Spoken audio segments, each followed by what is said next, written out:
This conference will now be recorded.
Hi everybody, quick check if you all can hear me loud and clear as well as see the screen. Yes. Yes. Perfect. So we're going to talk about the Azure virtual machines today. As a part of it, we will be looking at the virtual machine planning. How do we go about creating the Azure virtual machines, the virtual machine availability, and the virtual machine extensions. So as a part of this, we'll be having a complete understanding of how the Azure virtual machine works.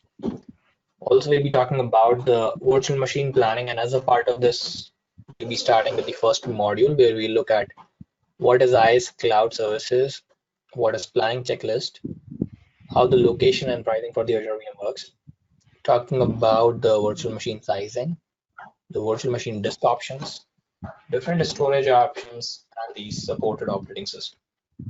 So let's get started with the IaaS cloud services. So Azure Virtual Machines is one of the several types of on-demand computing services or resources which the Azure offers you, where you can choose a virtual machine in case you would want to have a more control over the computing environment rather than the platform as a service offering. So virtual machines provide you with an operating system, they give you the storage, they give you network capabilities, and then you can also run wide variety of different applications on these VMs. So the VMs are part of the infrastructure as a service of, and IaaS is basically a instant computing infrastructure that you get, which is provisioned and managed over the internet. So you get dynamically scaling up, scaling down with meeting the demand, and you only pay for what you use at the end of the day. So that's the advantage of the infrastructure as a service. Now, what are the different business scenarios of leveraging the infrastructure as a service? So I can have my test and development environments quickly set up, and apart from it, I can quickly dismantle them as and when the task is completed. This gives me advantage of bringing my applications to market faster, and that's where I can reduce. Your voice is breaking. For everybody. Yes. Yes, And even for me, Yes.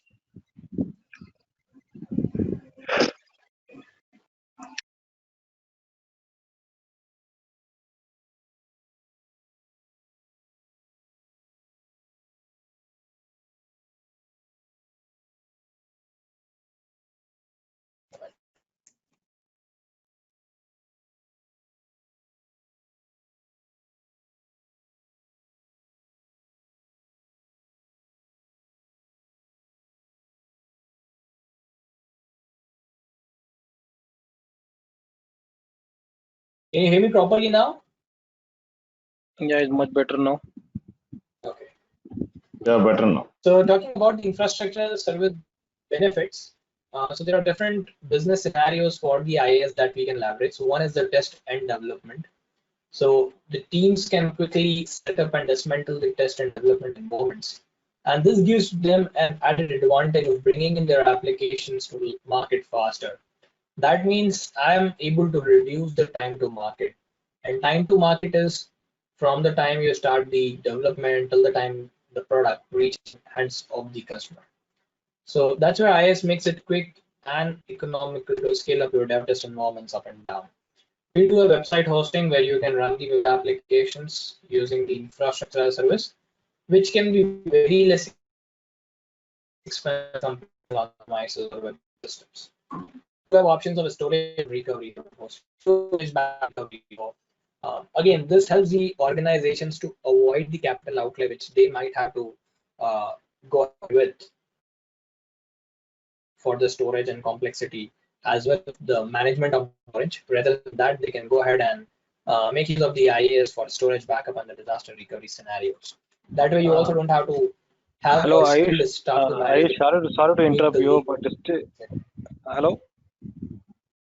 Ayush, still, Yeah, I'm able to hear you. Go ahead. sorry, still we are facing the voice. We are unable to hear properly. Voice is breaking. I think it's for me or for everyone. Yeah, it's breaking. It's the same. For me Yeah, as same. well.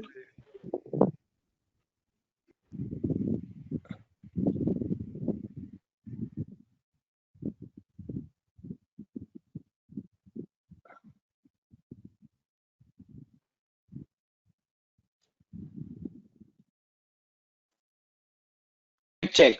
How's the voice now? Good. Hello? Hello? Yeah, yeah. Yeah, it's okay. It's okay. Can you hear me? Yeah, now we can hear. Yes.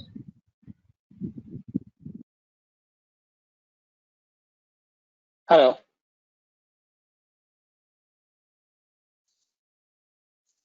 Hello?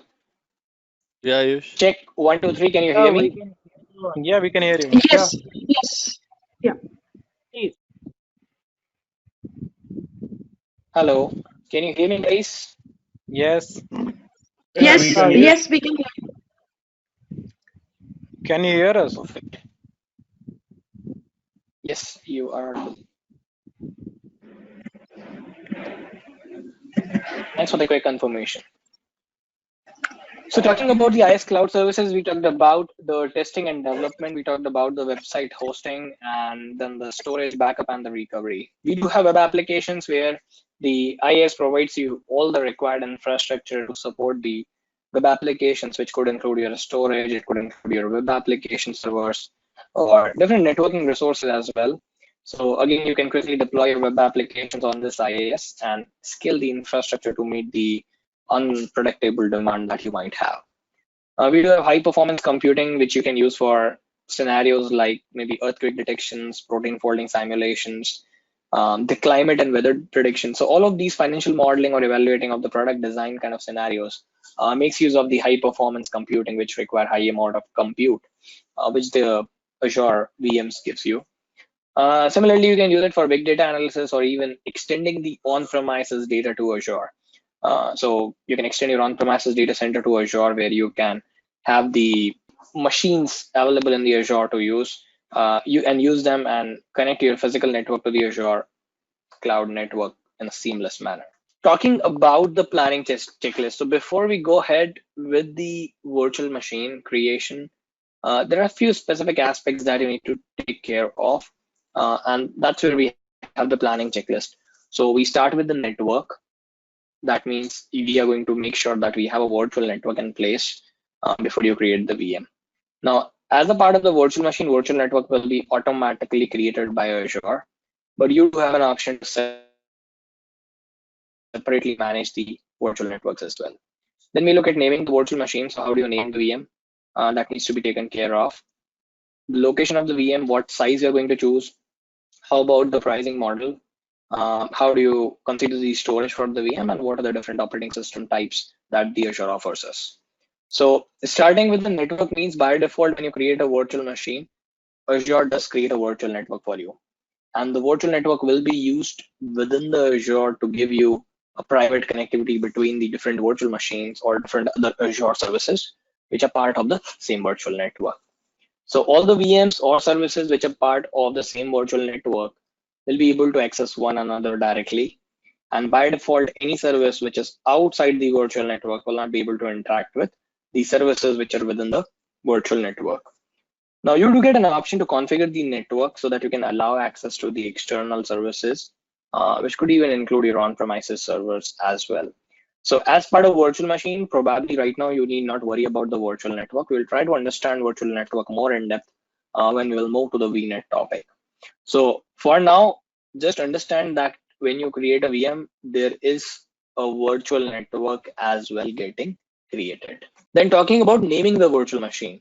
So naming is again very important, specifically when I talk about an enterprise environment or a corporate environment where you can have thousands and thousands of resources available in just one single subscription. So it can be kind of difficult for you to search or understand what task the virtual machine is performing in case you don't name it properly. And that's where we should follow a proper nomenclature. So the virtual machine name is again used as the name of the computer, which is configured as part of the operating system when we create the virtual machine.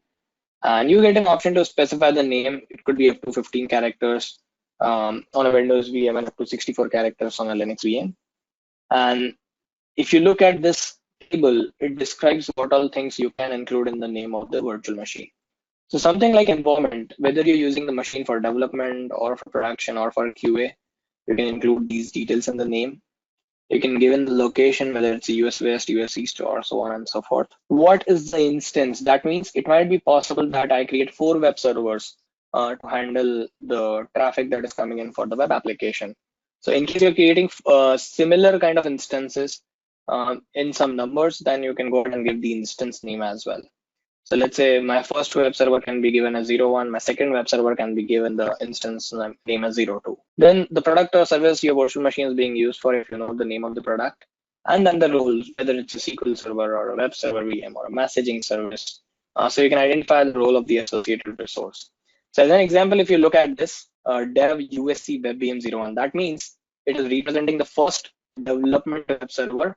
01 means first, development means dev means it is being used for development. Web means it is a web server which is hosted in USC, which is US South Central location. So if I give my virtual machine a name like this, it becomes easy for me to understand what task my virtual machine is performing by just having a look on the name itself. So that's where we have an advantage of giving a virtual machine proper name so that you can understand on how the virtual machine is functioning or what the specific task the virtual machine is performing. Then moving forward, talking about the location and pricing of the virtual machine. So location and pricing again plays a very important role.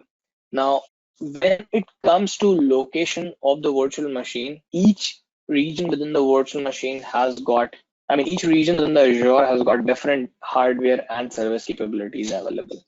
So you might want to choose a region which is closest to your customer so that you can improve on the performance and also reduce the latency. So you can select the region where you want the resources to be allocated, and you can locate it as close as possible to your users so that you can improve on the performance. Also, you might want to locate virtual machines to ensure the compliance and legal obligations. As an example, let's say if I have a European client and I want to make sure that the resources are in Europe itself, I can choose the Europe data center so that I am also ensuring the compliance and legal obligations there. Also, the location can limit your available options. That means not every region will have all the available sizes of the virtual machine. It might be possible that US data center, the size which are offered in the US data centers can be completely different from the size that you get in the India data center. So that means the location can limit my available options. Also, there are price differences between locations. So the same configuration virtual machine may have a different price in US, may have a different price in India data center. So price also is a factor which is dependent on the location. location to location pricing is going to change. That means if you, in case your workload is not bounded to a specific location, then it can be cost effective for you to maybe choose a specific region which is offering you a lowest pricing. Any queries, guys? Quick response No. on the chat, please. Talking about the pricing of the virtual machine. So when it comes to pricing, there are two different kinds of cost which are involved when we create a VM. One is a compute cost and another is a storage cost. Compute cost means you will be charged on the per minute basis for the compute that the virtual machine is going to make use of. Now, compute expenses are priced on a per hour basis but built on the per minute basis. That means if I use the virtual machine for 61 minutes, I will be only charged for 61 minutes of the compute cost. Also, you're not charged for the compute capacity if you stop or deallocate the VM, since this releases the hardware. So when you create a virtual machine, it is by default in the running state, but you have a choice to stop the virtual machine. So if you stop the virtual machine, or rather than that, I would call it as you deallocate the virtual machine. In that case, all the underlying hardware that the virtual machine was using will be deallocated or will be released. And what are these underlying hardwares? It could be the public IP address that the Azure reserves for your VM. It could be storage that your virtual machine, specifically not storage, but different other services like NIC or NSG that your VM would be using. So all of those resources can get released. Now, when you're talking about pricing, there are two costs. One is compute cost, and another is the storage cost. So you might be wondering, what if I completely stop the VM? I'm not using it. Will it still incur me the charges? So yes, even if you're not using the virtual machine, though it is in a stopped state, you will still be charged for the storage cost. So you will still be charged for the storage that the virtual machine uses. And that's where the status of the VM, whether it's running or is stopped, has no relation to the storage charges that will be incurred. Because your virtual machine uses a storage, which is going to be an operating system disk or additional data disk. So even though you run the machine or not, that storage is still dedicated to you. And that's where you're charged separately for the storage cost. Now, when I talk about the compute cost, there are two different pricing. One is consumption based, another is reserved virtual machine instance. Consumption based is like your pay as you go. So you use it for some amount of time, you have to pay the cost. It's like that. That's the consumption based. So you pay by the capacity that you have consumed by the second. While there is also a reserved virtual machine instance option. So let's say, so this is called as RI, and let's say you have a scenario where you want to use a virtual machine for next 1 year, or let's say next 3 years. And you are sure of it that at least I will require this virtual machine for minimum 1 year. In that case, rather than going ahead with a pay-as-you-go option, you can go ahead with a reserved virtual machine instance option, which will help you with respect to saving a lot on the overall on-demand pricing. So with the reserved virtual machine instance, you get an advance purchase of the virtual machine for 1 or 3 years in the specified region, and you can almost save up to 49% of the overall on-demand cost of the virtual machine. So that's the advantage with the reserved instance. In some cases, it can even go up till 72% of the price saving on a year-on-year basis. So that's the advantage with the RI. Then talking about the virtual machine sizing, so there are different sizes available for the virtual machine. So once you have the name and location set, the next thing is what's going to be the size of your VM. So rather than you specifying the processing power or memory or storage capacity independently, there are predefined sizes available. So it's like when you go to shopping mall to purchase a t-shirt, what do? You get predefined sizes and you pick the one which best fits in. Here also on the cloud, it's a similar thing. We have different t-shirt sizes available. You pick the one which best fits in your requirements. So these are the different virtual machine sizes which are available. And you can choose the one which best fits in the requirement. So whichever is best fitting into your specific case, you can pick the one size. Now, there are different families available depending on the purpose that you might want to use them for. Like we have general purpose virtual machines, which includes your B series VMs or DS series VMs or DV series VMs. So these are the general purpose VMs which are designed to give you a balanced CPU to memory ratio. These are good for your testing and development purpose, maybe for small to medium databases, some low to medium traffic web servers. So these are some of the use cases where you can make use of these VMs. Also, guys, it might be possible that one VM can fall into more than one category. So it might be possible that a similar VM may fall into general purpose. It may also fall into memory optimized. That's possible. Then we have compute optimized VMs. So compute optimized VMs are basically designed to have a high CPU to memory ratio. You can use it for medium traffic web servers or some kind of network appliances, some batch processes that you might want to use it for, or the application servers. So these are some of the examples where you can use the compute optimized VMs. We do have memory optimized virtual machines as well. These are designed for high memory to CPU ratio. So we do have general purpose, which gives you B series or DS series VMs. These are good for your balanced CPU to memory ratio task. If you are looking forward to a small to medium database, or maybe having a medium traffic web servers, or looking forward to some kind of test and development environments, it's good. If you have a scenario where you want to make use of high CPU to memory ratio, then we have the compute optimized VMs, which you can use for medium traffic web servers, some kind of batch processes or application servers. Then we do have memory optimized, which gives you E series and DS series VMs, as well as some G series VMs. These are designed for high memory to CPU ratio. So any specific task which deals with high memory operations, you can use these.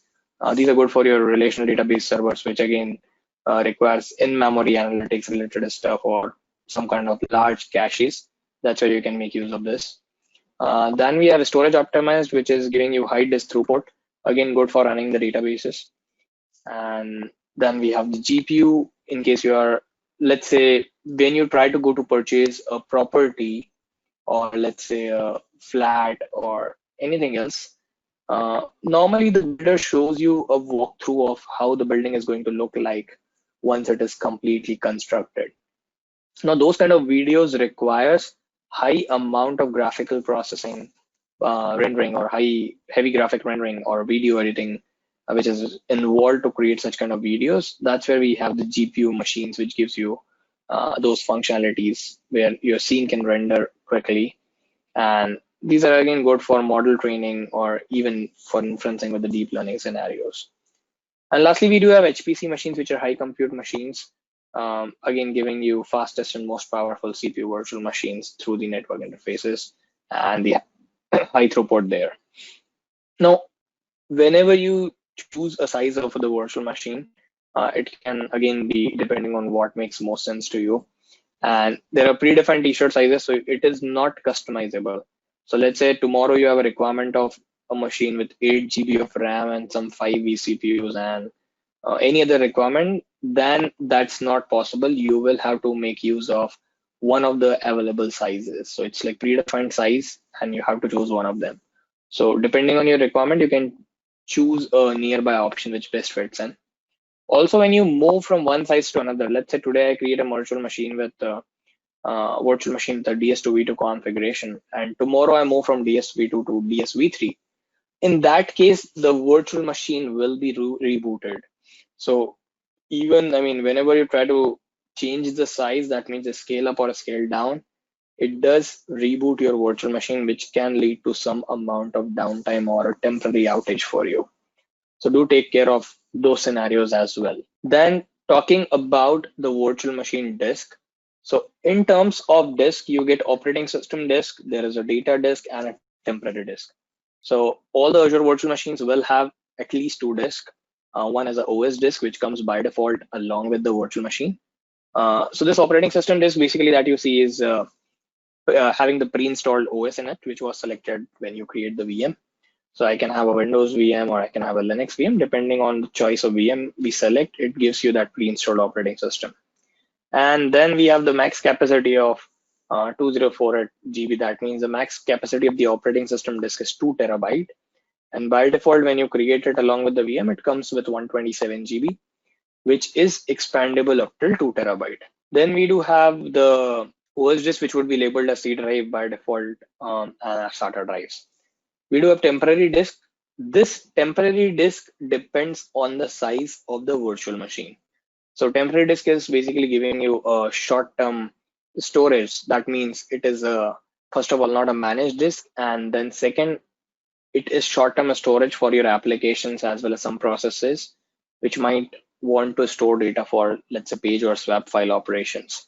So that means the data on the temporary disk will not be persistent. It's non-persistent data.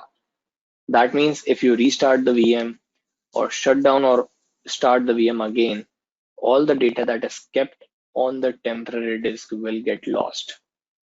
So that's where you should again make sure that you don't keep the mission critical data on your temporary disk. You should not keep any important data on the temporary disk. Now, temporary disk will be dependent. The size of the temporary disk is not fixed. It will be dependent on the virtual machine size. So in the last option, in the last slide, we talked about different sizes available. So depending on what size you choose, based on that, you will see if the temporary disk is available or not. And if available, what's the max storage that the temporary disk is offering you. Now, apart from it, it might be possible that you have additional data requirement. And that's where we have the flexibility of attaching the additional disk to the Azure VM. So we can add additional data disk to the Azure virtual machines, which can help you to store application data or other data. Our max capacity can go up till 4 terabytes. In some cases, it can be expanded up till 32 petabytes as well. Then, so max capacity is 4 TB. It can go up till 32 TB as well in some premium cases. You can use it to store the application data or any other data. And this is a disk which can be attached to other VMs as well. That means you can detach it from one VM, and tomorrow if you want to attach it with some another VM, you can even do that with the data disk in place. Then we do have storage options available. So in terms of the storage options, Azure gives you the premium storage as well as the standard storage. So premium storage is going to offer you the high performance, low latency disk support for the VMs, where you have the SSD support. SSD is the solid state drive, giving you almost 10 times the capacity of the normal hard disk drive.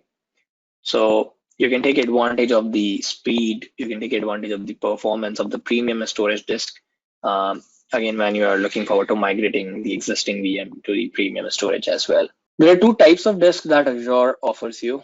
So one is an unmanaged disk and second is a managed disk. The recommendation is to use a managed disk. Unmanaged disk is something where you will have to manage this because this will not be managed by Azure. So let's say if you want to use your own disk, you can have the VHD file, which is the virtual hard disk file of the disk available with you, which you can upload into the Azure Blob Storage and make use of that. Another is the managed disk, which is the recommended option, which is maintained by Azure.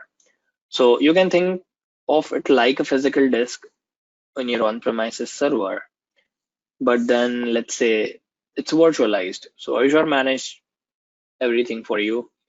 You don't have to worry about maintaining that disk or maintaining on the storage or anything else.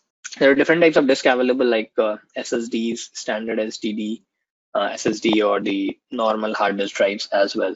So we look at the disk options as well and how you can attach an additional disk to the Azure virtual machines at the time of the virtual machine creation. Talking about the supported operating systems. So in terms of supported operating system, there are different OSs which are supported, like Linux or Windows. Also, there are a lot of Azure Marketplace images available for the creation as well. So let's say if you are looking forward to having more than just a base OS image, you can basically search in the Azure Marketplace and you may find different images corresponding to different set of applications pre-installed. So as an example, let's say if I want to have a WordPress site which contains a standard technology stack of, let's say, Linux server, Apache web server, MySQL, or PHP, I can actually go ahead and look for that kind of machine. So instead of setting up all of these things and configuring each component, I can directly make use of a marketplace image, which will give me all of this entire stack into one machine preloaded. Now, talking about the Windows servers. So Windows is one of the supported OSs and the Linux is the another one. So all Microsoft softwares which are installed within the Azure VM are licensed, should be licensed correctly basically. And by default, the license cost of your Windows will be included in the overall on-demand cost of the virtual machine. So the per hour cost also includes the licensing cost of the Windows VM. And then there are other servers as well, kind of supported, like Microsoft Exchange or Microsoft SQL Server, Microsoft SharePoint Server. And then there are certain Azure VM offerings as well, which can include an additional Microsoft software on the per hour basis as well, or evaluation basis as well. Also for the Windows machines, Microsoft doesn't support an upgrade of the Windows operating system. So in case you're running Windows 7, then it's fine. If you're running Windows 10, it's fine. If you're running Windows 7 or Windows 8 and you look forward to migrating to Windows 10, you will have to go ahead with a fresh deployment of Windows 10 VM. There's no option to migrate from Windows 7 or Windows 8 VM directly to Windows 10 here. So the upgrade is not supported. Then we have the Linux distributions. So Azure supports many Linux distributions, as well as the versions which include CentOS by OpenLogic or CoreOS. There's Debian, Oracle Linux. We do have Red Hat, Enterprise Linux, and the Ubuntu as well. So for the Linux and DOS distributions, the upgrade of the operating system is supported in case you are having a full open source license. And if license has been distributed to you as a part of the Linux distribution, you can also look at the bring your own license services or the rules corresponding to the Linux operating system that you are using within the Azure VMs. So these are two different options available, Windows servers and Linux machines, that we will be looking at going forward in terms of the creation. So far we talked about the IaaS cloud services, the planning checklist, the location and pricing, how the virtual machine sizing works, what are the different virtual machine disk options that you get, how about the storage options and the supported operating system types. So any queries, guys, so far in whatever we have covered? No. Okay. So let's move forward and talk about creating the virtual machines. So as a part of this, we will be talking about creating virtual machines in the Azure portal, how the Windows virtual machine connection works, Linux virtual machines, and then the Linux VM connection options. So creating VM in the portal. So whenever you try to create a VM in the portal, you will have to first decide on what image you have to use, whether it's going to be Windows machine or Linux machine, and what are the supported operating systems available. And then based on that, you can go ahead and decide on which VM to get started with. So while creating the VM, you need to enter these different details. Like in the basic details, you will look at entering the name of the VM and the inbound port rules, the account information in terms of logging in into the VM. Then we do have disk option where you can choose the operating system disk type and the data disk. In networking, you do have an option to configure virtual networks and balancing and a lot of other functionality like subnets or load balancing and stuff, or NSGs or NIC, even the public IP.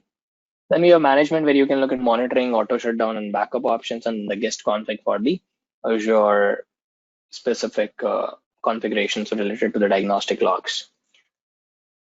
So there are different ways to go ahead and connect to the Windows VM. So we are mostly going to look at on the RDP method of connection. Now, advantages of Windows virtual machine includes unique hybrid capabilities, where with the Azure, you can extend your data center and also maximize on the investment, something like leveraging an Azure hybrid benefit.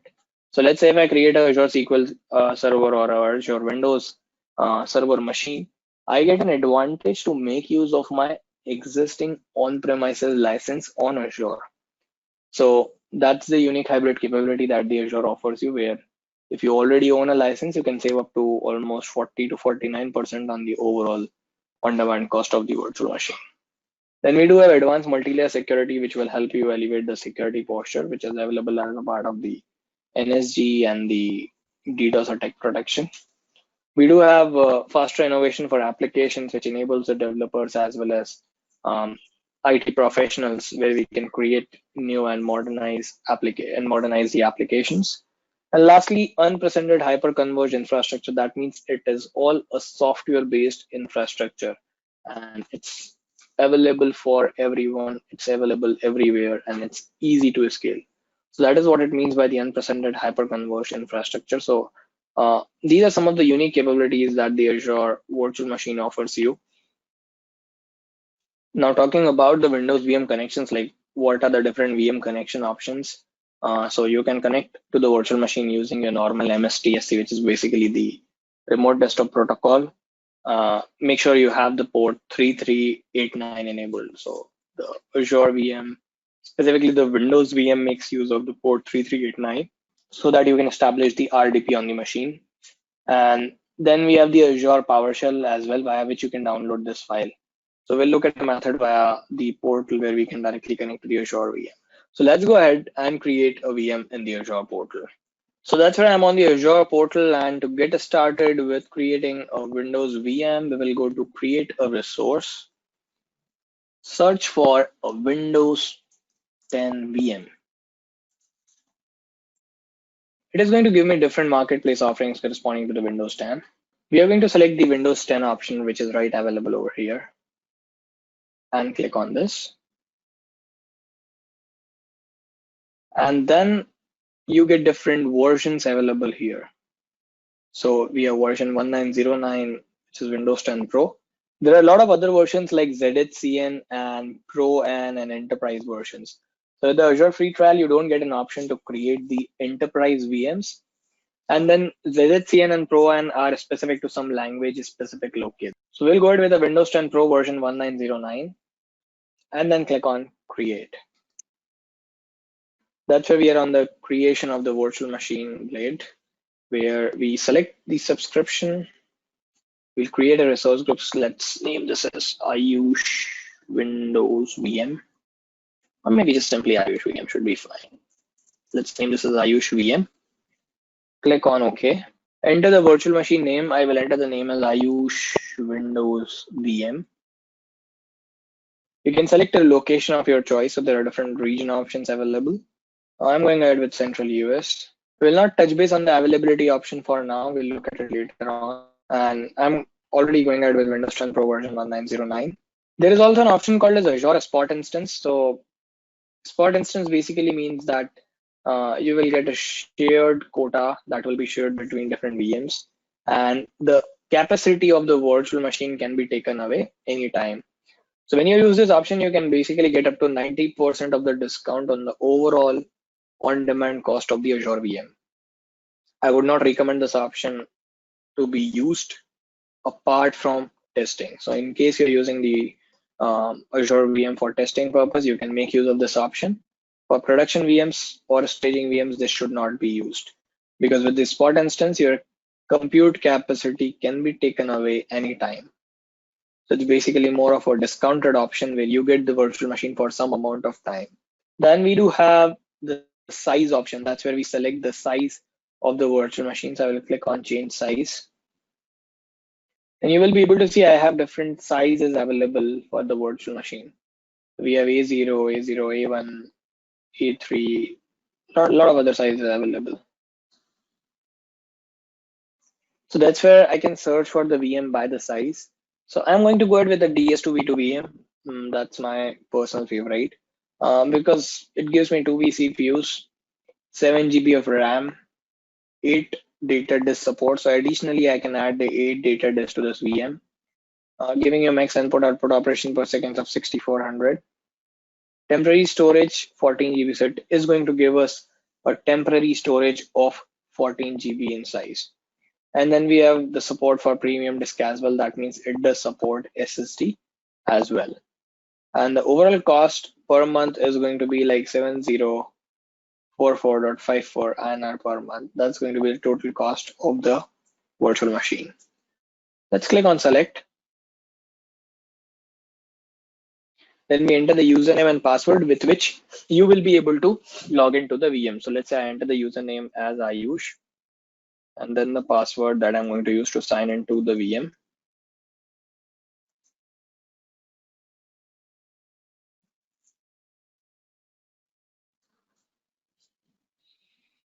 Now this is where you select the allowed selected ports. Now since this is a Windows VM, by default RDP will be selected because Windows VM you connect on port 3389. Also we can enable HTTP, which is basically port 80 on this virtual machine. Now there is another option which says in case you already have a Windows 10 Enterprise E3 or E5 license, you can again make use of that. So this is again where you can make use of the hybrid capabilities and utilize them. Next we will move on to disk. On the disk front, I am going to keep it as it is. I'm not making any changes. Next, I will move on to the networking. So this is where I'm on the networking front, and it is going to create a virtual network for us. It's going to create a subnet for us. There will be a public IP created for us via which we will be able to connect to the VM. It creates a network security group where you have the inbound and outbound rules defined corresponding to port 80 and port 3389. So we will not touch base on any of these options. We will move along with the default options. In management, I will just turn off the boot diagnostic so that it doesn't spin up a storage account. We do have option of enabling auto shutdown. I will also turn this off for now, but let's say if you're working into a shift where and you start working at morning 6 until evening 9, morning 9 until evening 6. So after 6 o'clock, maybe you can define a schedule. Let's say 6:30 every day, it will automatically shut down your VM. So you can save on the cost right from 6:30 in the evening until morning when you're back again into the office. So that's the auto shutdown option. Advanced we will leave for now. It is basically where you can configure the extensions. We will look at the extension configure later on. If I want, I can attach tags. Maybe I will attach a tag called as environment as production.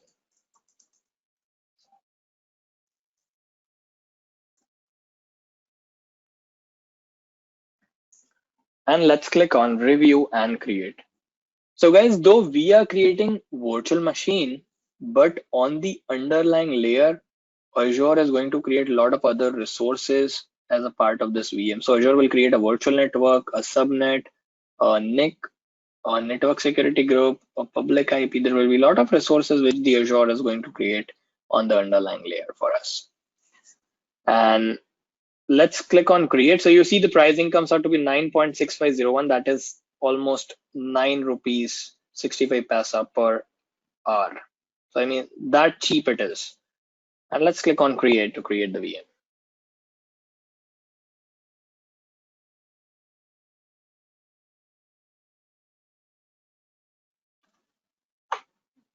Any queries, guys?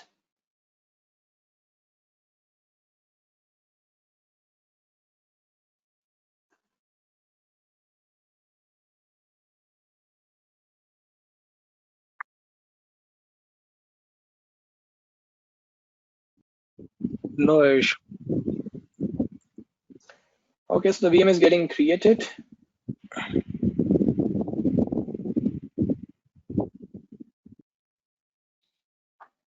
So let's wait for a minute.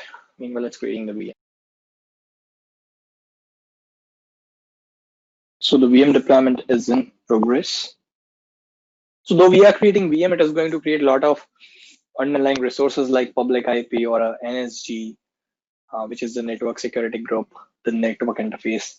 So meanwhile, it's creating the VM. I will walk you through the diagram of the virtual machine. So if you look at this diagram, we have created a resource group, which is basically the Ayush VM. Within the resource group, we are creating a virtual machine. Now, as a part of this virtual machine creation, it is going to start with a virtual network. So it first creates a virtual network. Within the virtual network, it is going to create a subnet, which will be a default subnet. And then it is also going to create a network security group where we have the rules corresponding to port 3389 already defined, as well as port 80 that we did define. Then it creates a NIC which gets attached to the virtual machine. So all your rules, or whether it's a public IP or a private IP, all of that interaction to the virtual machine happens via the NIC. So when you connect to the virtual machine, the public IP via which you connect is basically again connected to the NIC. So all the connectivity happens via the NIC to the VM. Then end user can connect to the virtual machine via the public IP by doing an RDP. We do have operating system disk which will be created. Additionally, if you want, you can create additional data disk. These are all managed disks. And then we do have one temporary storage which resides on the physical SSD on the host. And that's where any data that you keep on the temporary disk is not persistent. It gets removed once you restart or stop and start the VM back again. So that's the virtual machine architecture. Any queries? Subodh here. So NIC configurations and grouping, subnetting, and all these things, and private network, all these things we will cover in next chapter, other chapter. Yeah, networking we will cover separately. Yes. Right now we are focusing on the virtual machine, but then all of these components get created as a part of the VM. Yeah. But yeah, we Yeah, will so cover you all of did these it- components separately. We'll talk about the Yeah. VNets and subnets. Okay. Yeah, so it's not making any same kind of network resources. It's not like that, right? Only just to manage No, resources it in a is group. just a placeholder. Yes. It is just a grouping of your resources. That's it. Okay. It doesn't have any role to play with networking or any of the other stuff. So as you can see here, we just created virtual machine, but Azure did create a virtual network. It created public IP, the network security group, the network interface, and the disk that is attached to the VM. All of these things have been created by Azure for us. So let's go to the VM. I can pin this to dashboard as well. So it creates a shortcut for me on the dashboard. I can click on this VM and this opens up the VM blade. So as you can see the overview, the current state of the virtual machine is running. The location is Central US. That's the subscription that I'm using. OS is Windows. That's the computer name. That's the public IP address of the virtual machine. That's the private IP. And it is created in this virtual network and the subnet. Now, these are the options to connect.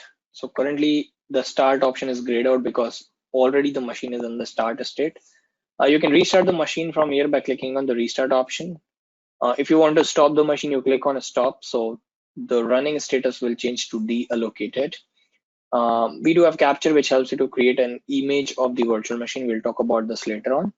Delete option will delete the virtual machine, but not the all other resources. We'll also talk about this later on. So let's look at how we can go about connecting to this virtual machine. So I click on connect. And since this is a Windows VM, we'll click on RDP to this machine and download the RDP file. So I click on download RDP file. It downloads this RDP file on your machine, or otherwise you can also copy this public IP and how you normally connect to any other VM. In a similar way, you can connect to Azure VM also by doing an RDP or a MSTSC on your Windows machines. So I've downloaded this RDP file. Now, when I click on this RDP file, it opens up a session, it initiates a session, and then I can click on connect. It is going to ask me to enter the credentials to connect to this VM. So the credentials are Ayush and then the password corresponding to the VM. And there we go. And that's how we can connect to our Azure virtual machine. So initiating the session, connecting on port 3. Let me open the Explorer for you and show you the disk that we get. So as you can see, I've got one operating system disk, which is by default 127 GB in size, out of which the actual usable is 126 GB. And we do have temporary storage of 13.9 GB. So if you go to the temporary storage, you will see a data loss warning as well. That's the data loss warning README, which says that any data that you write to this disk is subject to loss, and there is no way to recover this. Please do not use this disk for storing any personal or application data in it. For additional details, you can refer to this doc. So that means you should not store any mission critical data, any application data on this disk, because any data that you're keeping on this disk will get lost as soon as you stop the VM and start it back. So these are the two disks that gets created along as a part of the VM. Now let's try to spin up a web server on this machine. So I'll go to control panel to spin up an IIS web server. We go to uninstall a program, turn Windows features on and off.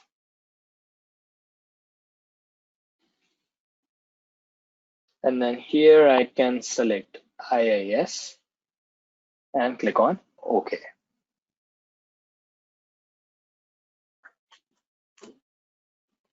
So it's spinning up an IIS server on the Windows machine.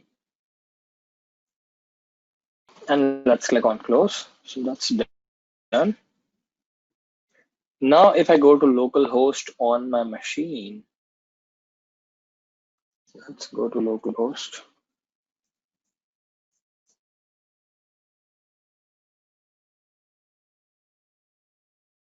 You see we have got a IIS server up and running here.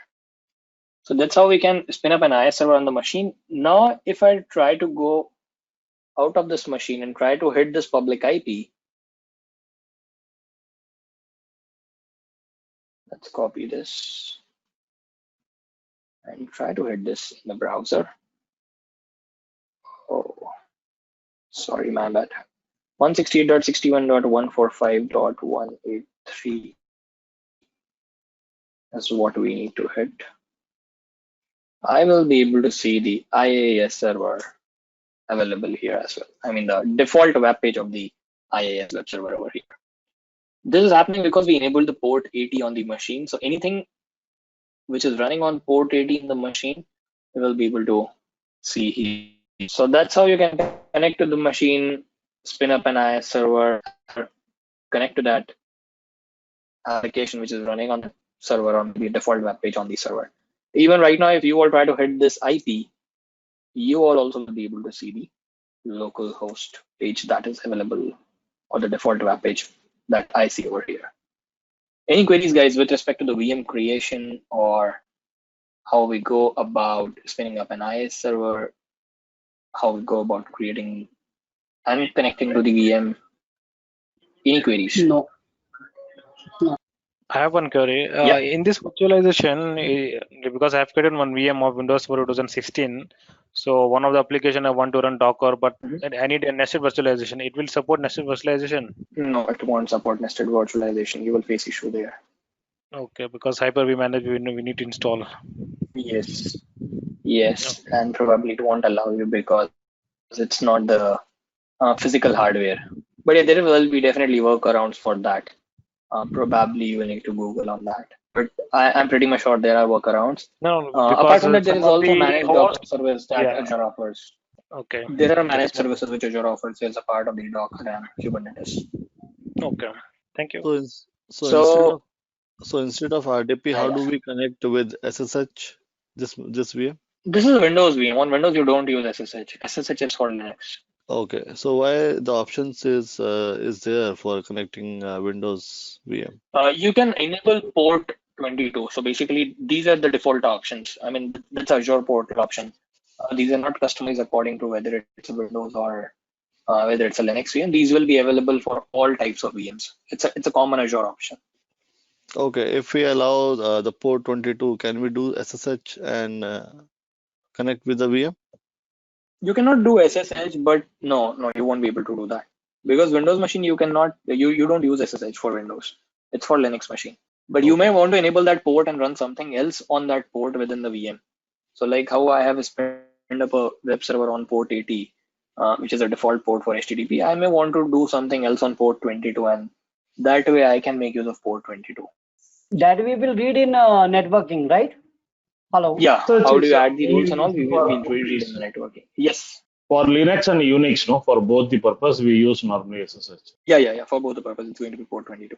Now, currently, you see the virtual machine status is running. Now, when the virtual machine status is running, that means that no matter what, whether you are, so let's say, even if I close this machine right now, let's end up the RDP and let's close.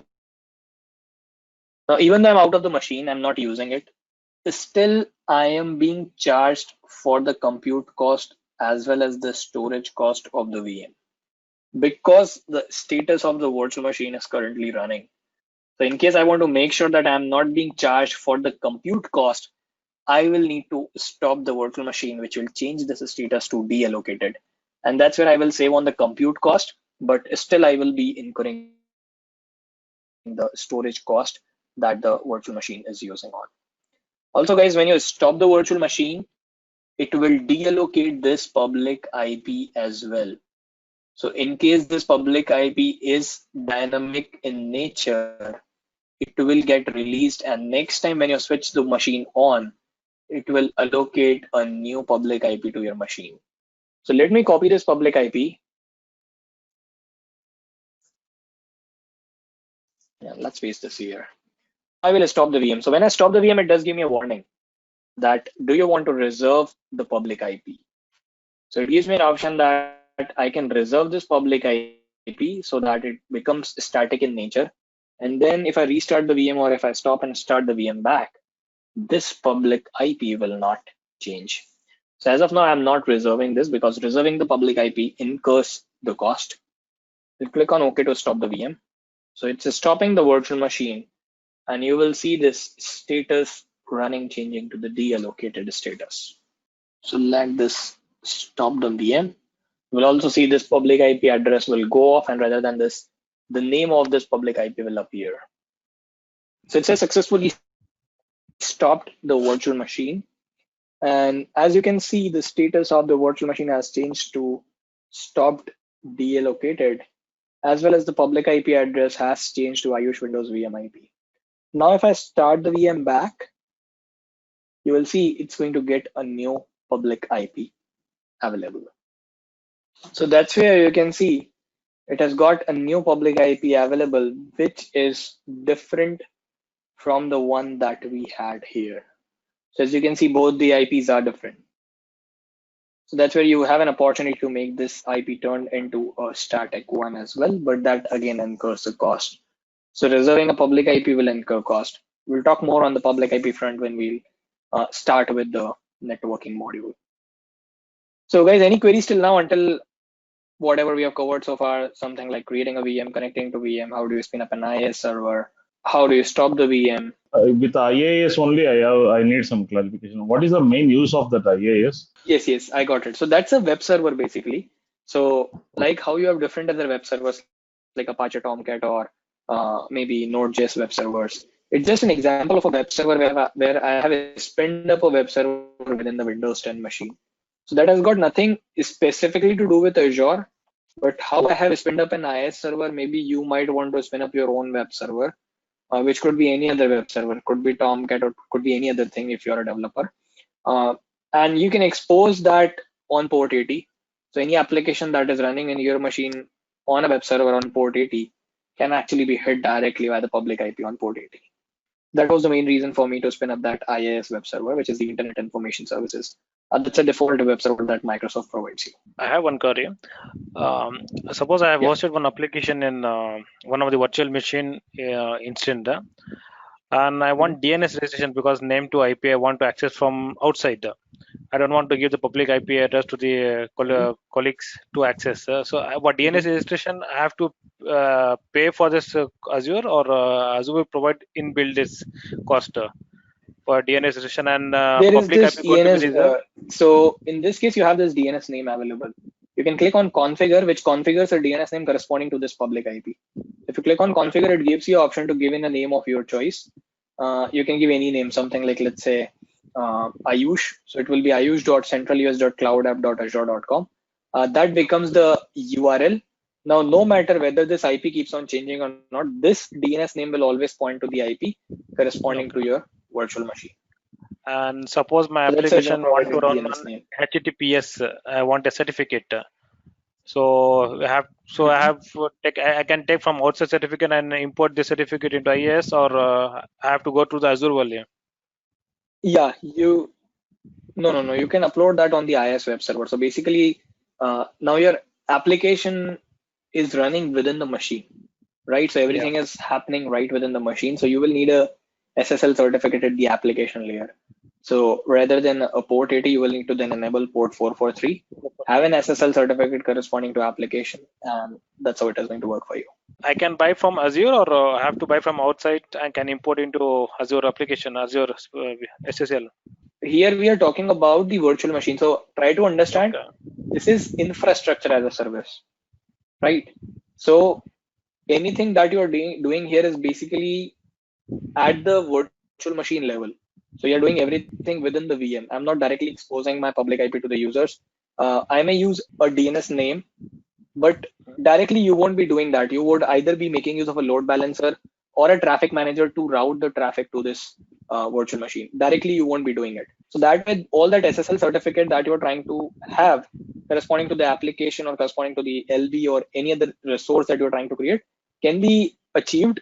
You can get that SSL certificate separately and then map it to the specific URL. So it depends whether you have a custom domain name, then I will need to go ahead and separately purchase a SSL certificate corresponding to .com from a specific certificate provider or a domain name provider which sells that. Make sense? Yeah, sure. Any other queries, guys? Whenever since IP address used to get changed whenever we start and we stop this services, the virtual machine. So when we configure DNS name, no need to go with IP address, whereas we can make use of the DNS name, no, to open this VM. Yeah, in that case, I mean, you can make use of the DNS name to connect to the virtual machine. That's possible. So that way you don't have to remember the public IP. No matter, even if the public IP is changing, you can keep using the DNS name. Thanks. But wherever you might need the use of the IP address, you might want to make use of the IP address to resolve something. Probably you will face issues there. Something like, let's say, firewall rule you want to block, or have an SSL based connectivity, which, because SSL would again correspond to a specific IP, right, and a specific domain name. So in such cases, probably you may face issues. So in that case, you might want to prefer using a static IP. So I go to the Azure VM, then go to the disk options here. There we see the disk option available. And right now we just have one disk, which is the OS disk available. So let me click on this OS disk and show you the offering here. So as a part of the OS disk, we can go to configuration. And within the configuration, you will see that I get 127 GB and it's a premium SSD. Now these options are grayed out because my virtual machine currently is in running state. So if I want to make some modifications to my operating system disk, I will need to make sure that my virtual machine is stopped, and then only I will be able to make these changes. But if I want to add an additional data disk, I can do it right here. So I can click on add data disk. Let's create one, click on create disk. Let's name the disk as disk 2. And there are 3 different source types. So one is a snapshot. That means if you already have a copy of some another operating system disk, or you might have taken a snapshot of some another OS disk, you can use that as snapshot. In case you want to use a unmanaged disk, that means you want to upload your own VHD file and make use of that. And that's where we have the option of a storage blob, where you can upload a .vhd file into the Azure storage. And lastly, we have a none option. That means you want to go ahead with an empty disk. So I'm currently going ahead with the option as none. That means I want to make use of an empty disk. And that's where you have the option of change size. So I can click on change size, and we have different variety of sizes available. I'm going ahead with the default size of 1024 GB. That means 1 TB. Now, this is 1 TB disk that you're trying to attach. No matter how much amount of a storage are you using, you will still be charged for 1 TB of the data storage because this is a managed disk. So you will be charged for 1 TB capacity of disk storage. Let's click on create. So it creates a disk for us. The disk is getting created.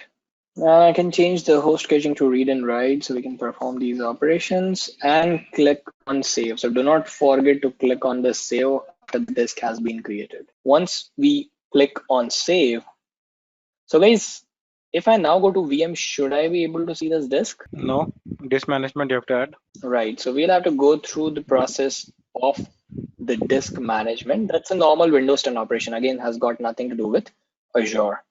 So if I now go to my virtual machine, and if I try to spin up my PC,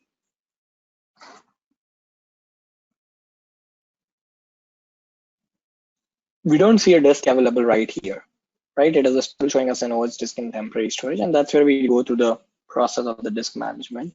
So I search for disk, which gives me an option of create and format hard disk partitions. This is again a Windows 10 operation, has got nothing to do with Azure. So when I go to disk management, it is going to detect an additional disk that we just created. So it says you must initialize a disk before logical disk manager can access it, and that's where it has detected a disk 2. You select this and click on OK, and that will be available as a part of the unallocated disk. So I can right click here, click on your simple volume, click on next, again click on next, select a drive letter of your choice, click on next, and then finish. It says you need to format the disk. In case you want to format it, you can click on format, else That's fine. So you see now we have another disk available, which is of 1 TB in size. So this is another disk that we write added to this existing VM, which is 1 TB in size. So that's how you can go ahead, create an additional disk, attach it to your virtual machine, and make use of it. Any queries, guys? So that's on the Windows machine front. We will also talk about the sizing. So this is the Windows virtual machine size option via which I can scale up or scale down. That means currently I'm running a DS2V2 VM. If I want to move up a tier or if I want to move down a tier, I can do that. I can also clear all filters, so that way it gives me an option to move between different sizes. So you can move from one size to another size as well available over here. So currently I'm on to DS2V2. Let's say if I want to move to DS3V2, I can select this slice and click on resize. Now when I do this, it basically leads to a small amount of downtime for my virtual machine. So my virtual machine is going to experience a minimal amount of downtime. So that's where we have the DS3V2 or any other size that you would want to choose. And you can use the size option to either increase the size or decrease the size of your virtual machine. So that's on the Windows virtual machine front. Then we do have Linux virtual machines as well. So Azure does support multiple Linux distributions as well as different versions of Linux VMs as well, which includes your CentOS by OpenLogic, or it includes your CoreOS, Debian, Oracle Linux, Red Hat Enterprise Linux, Ubuntu flavors. So hundreds and hundreds of community built Linux images on the Azure Marketplace available. Apart from it, Linux has the same deployment option like the Windows machine, so you can deploy it right via the Azure portal. Now, in terms of connecting to the Linux VM, we connect to the Linux VM on port 22, and there are two different options to connect to the Linux virtual machine. Now, in the case of Windows virtual machine, it was just one option, which was a password-based method. But with Linux virtual machine, you do get an option to connect over with an SSH public and a private key pair as well. Now, what is this SSH? So SSH is basically a encrypted connection protocol, which is going to allow you to have a secure sign-in over the unsecured connections. So it's the default connection. So SSH is basically the default connection protocol for your Linux VMs, which are hosted within the Azure.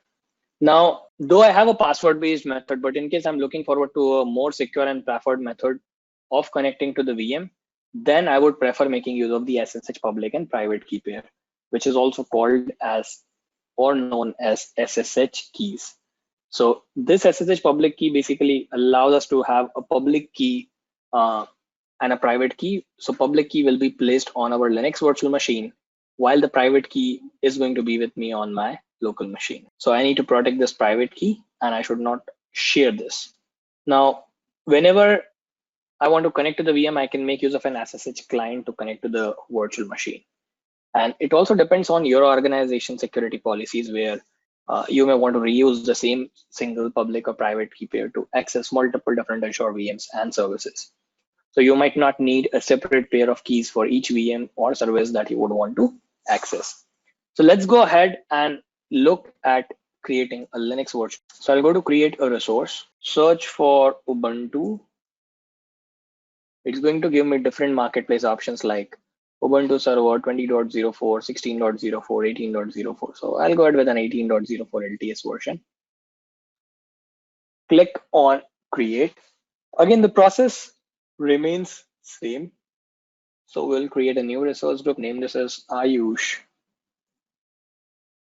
Linux VM.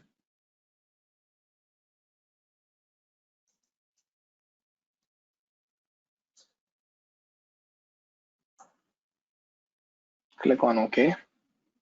Then we have virtual machine name. Let's name this as Ayush Linux VM, location being Central US. And that's the image. Size, I will go ahead with the DS2V2 size. Select this.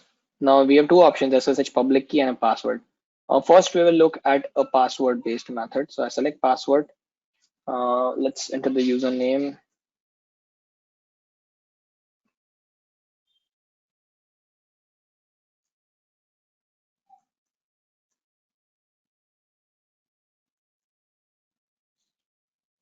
And in this, we will enable port 22 because it's a Linux VM.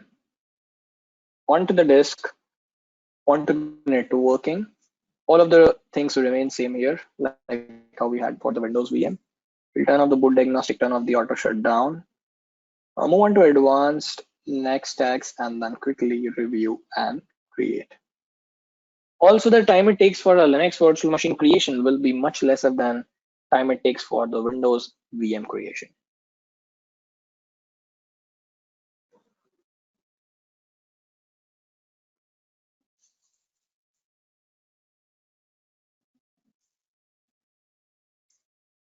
Not sure what this new option is.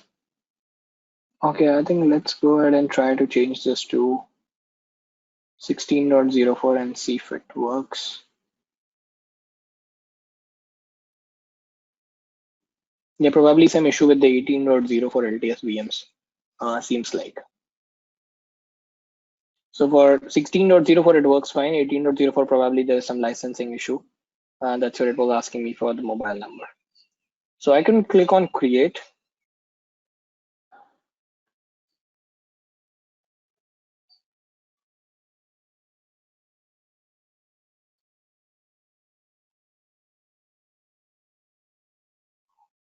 Every time creating Yeah. a VM, we have to create a resource group, or we can use the existing resource group. No, you can use the existing one.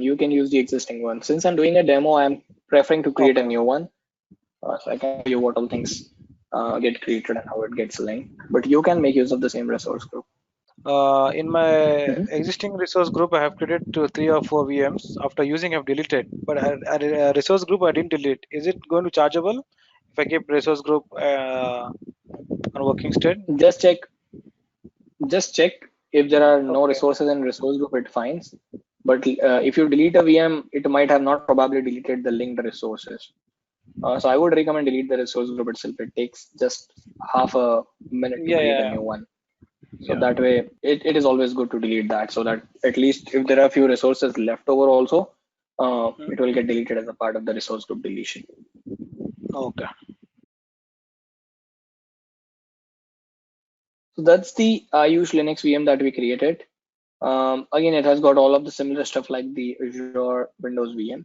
Now let's look at how we can connect to this. So to connect to the Linux VM, we have a tool called as PuTTY, because I'm running a Windows machine. But let's say if you're using a Linux machine or a Mac machine, you get a terminal there. So you can directly SSH right from the terminal. I will need to copy this public IP here to the PuTTY. PuTTY is a tool which allows you to connect or do an SSH onto the Linux machine. So I will also share the download link for PuTTY. If you are pretty new to the PuTTY, it will help you out. I think even Git Bash also will work for PMP. Yeah, Git Bash also will work for you. Yes, Git Bash. So any bash basically will work, but this is the most easiest one. So also most of the Windows users you will find using PuTTY if they're trying to connect to a Linux VM. So you enter the public IP here, go to the port. Port by default will be 22 because it's a Linux machine, so we connect over on port 22 to the Linux VM. Click on open. Once you click on open, it will ask you for the username and password. So you need to enter the same details that you entered while creating the VM. And there we go.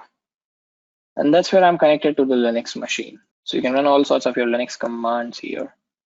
And that's how you can quickly get connected to the Linux machine. So that's on the Linux machine front in terms of connecting to a Linux machine using a password-based method.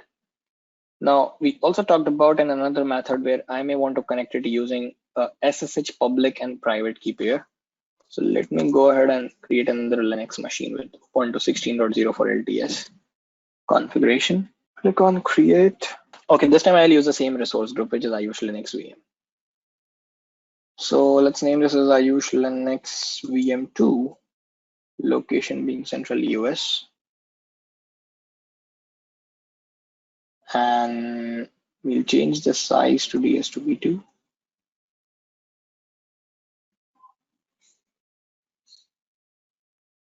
And this time, rather than password, I'm going to use an SSH public key.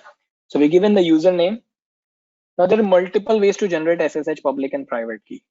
So you can run different set of commands to generate it, or easier ways to generate it using Putty. So when you install this tool Putty on the Windows machine, it will also give you an option to install PuttyGen. So click on PuttyGen. This will help you to generate a public and a private key pair.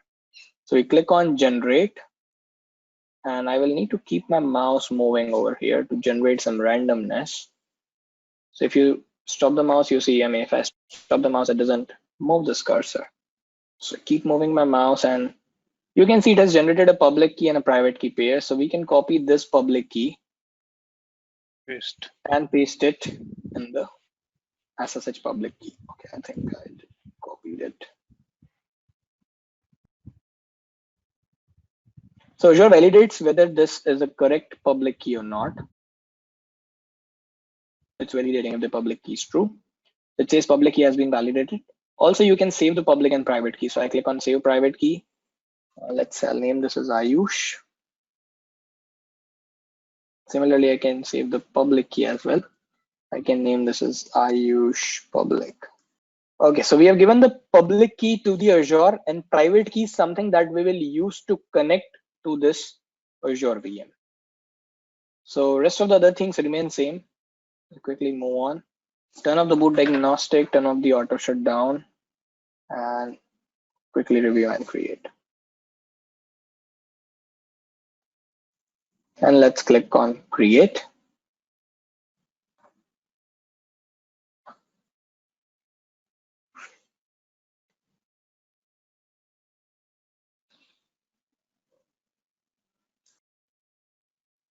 So the VM is getting created.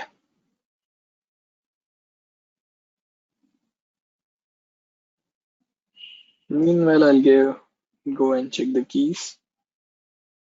Let's delete these. This is my private key file, and this is my public key file. I think probably the public key hasn't got saved.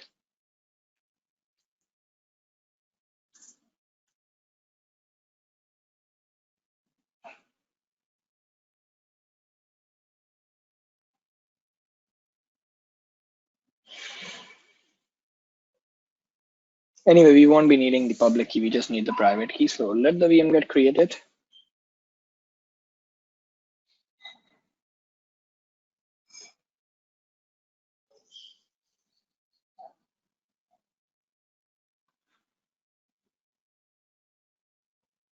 So the VM is created. Let's spin it to dashboard.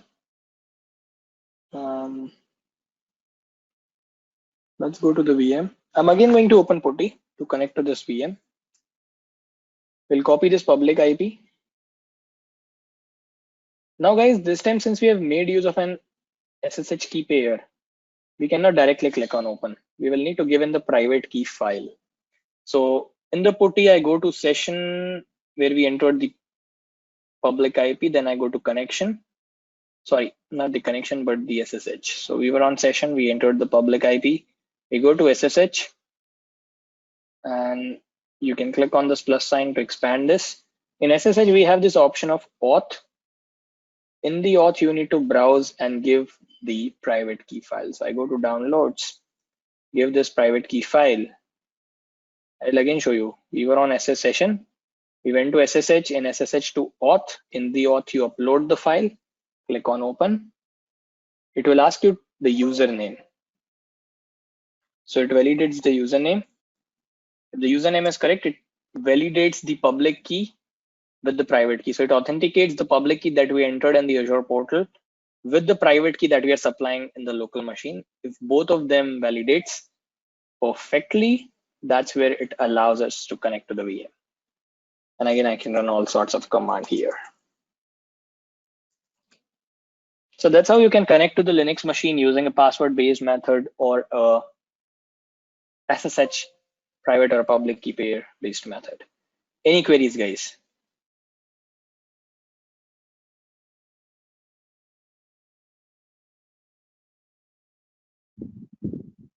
Any queries on how to create a public and a private key pair? Not from my side. Perfect. So if you're all good, we will stop the session here. And tomorrow we will look at the next steps where we will talk about how do we go about how we look at the virtual machine availability basically. So today we have looked at the VM creation. Tomorrow we will talk about the high availability functionalities like what is a virtual machine skill set, what is a availability set, how all of these features can be used. So Azure does give you inbuilt options to have high availability. And at the same time, we will also talk about some of the maintenance and downtime related aspects like there could be unplanned hardware maintenance, there could be unexpected downtime, there could be planned maintenance coming in. So we will talk about each of those functionalities as well. Make sense? Yeah. Hi, Subodh here. We are expecting the recording and presentation which should be shared and some documentation. Presentation will be not shared as a part of the Microsoft compliance. Documents, Okay. I have already told you can refer to the Azure official documents. That's the best place to refer. I can again reshare the link if you have missed on. That's the Azure official documentation link that you should always refer to. There are documentation corresponding to each and every service in Azure. So this is the one-stop shop for you. The reason I asked you to refer these, even I refer these, is in cloud things are bound to change. I mean, every now and then, even during the session itself, when we are talking about, maybe it might happen that while teaching to you, I may see one or two new features that may come up which were not there in the last session. That's quite a possible case. It has happened multiple times with us. Now, the reason I have asked you to refer Azure official documentation is those docs will be always updated with the latest and greatest features which are there in the Azure portal. So something like the spot instances that we were talking about when we created the Windows virtual machine or the Linux virtual machine, that option is a pretty new option. So probably most of the videos, or even if you read some ebooks, you won't find that option available there, but you will definitely find that spot instance option in the Azure documentation. So that's my take on that. But again, it is up to you what you would want to refer. I will try arranging an ebook as well for you with respect to AZ103 as well, so you can refer that. Okay. And apart from it, I will share a Google Drive link at a later point of time, which will have some step-by-step process on how to create these specific services or go about labs. Some sample questions with respect to exam, some interview questions if anybody of you are looking forward to go ahead and have a job change or job switch. Some sample resumes. So all of those content will be available in the Google Drive link that I will be sharing at a later point of time. That's okay. Yeah. Any other queries, guys? Yeah, I would like to know that if I missed any of the video, we are not getting in the Edurance site what you're providing for videos, all those things. So you will provide us session wise. You will provide the videos, right? Yeah. Session wise videos will be available. So let's say today whatever we have learned in this session, this is a recorded session, and you will get the complete recording as it is of the today's session. So even let's say if light went off at your place and you were not able to attend it or probably got disconnected for some 10 minutes, even you will be able to see that recording at a later point of time. That's it. Nice.